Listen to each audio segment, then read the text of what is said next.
Considering the last several DCEU movies have been complete and total flops at the box office, Blue Beetle, Shazam 2, Black Adam, and of course the catastrophe known as The Flash, not too many people really had legitimate hope that there'd be anything different when it came to Aquaman 2. But, considering it's the sequel to a billion-dollar movie, some people thought maybe, just maybe, it could have a good run. Over Christmas, it might pop off. Maybe people will come out and see it.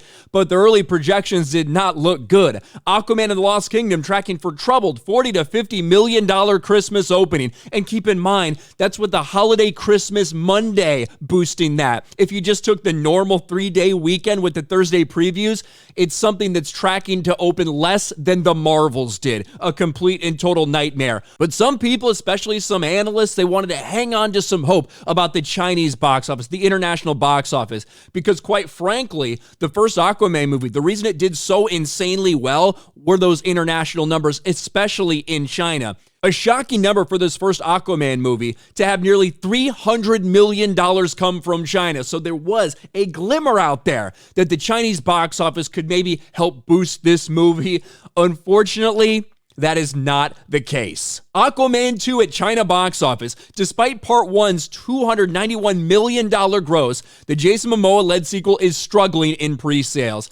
And not just struggling, it's doing horrifically bad. Luis Fernando, in China's box office, pre-sales for Aquaman and the Lost Kingdom is still going much slower than anyone expected, adding just 93,000 on Thursday and finishing the third day of pre-sales with only $281,000 for the entire weekly period. Still trailing The Batman and The Flash. Aquaman has 6 days to try to turn the tide in its favor, but really not many people expect it. And the reality is, when asked a little bit more to delve into it, it might end up being one of the worst debuts we've seen in China for any superhero movie post-COVID. But just think about those two comparisons we had, The Flash and The Batman. What did those movies do in China? Not very impressive. $25 million in China for The Flash. The Batman, China wasn't even its biggest international puller, but right here, $24 million. You're talking 24, $25 million.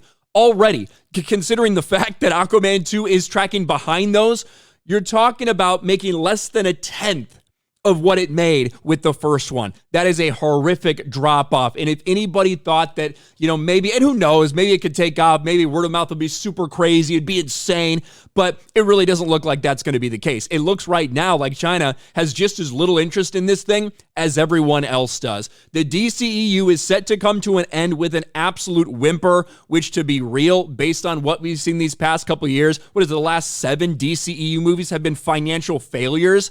Going back to something like Birds of Prey, and then Wonder Woman 1984, The Suicide Squad, at least those two have the legit excuse of COVID because there weren't as many theaters open, there weren't as many things showing, and it debuted on HBO Max on the same exact day. But the rest of it, Black Adam, Shazam 2, Blue Beetle, The Flash, and now ending it all with another financial failure in all likelihood with Aquaman 2. People are rejecting this movie, and it does not look good for them. Let me know your thoughts about all this in the comments section below. Doesn't look like China's going to help save this thing. Smash a like button, subscribe to the channel, ring the bell for notifications, share this video out there, and I'll talk to you later.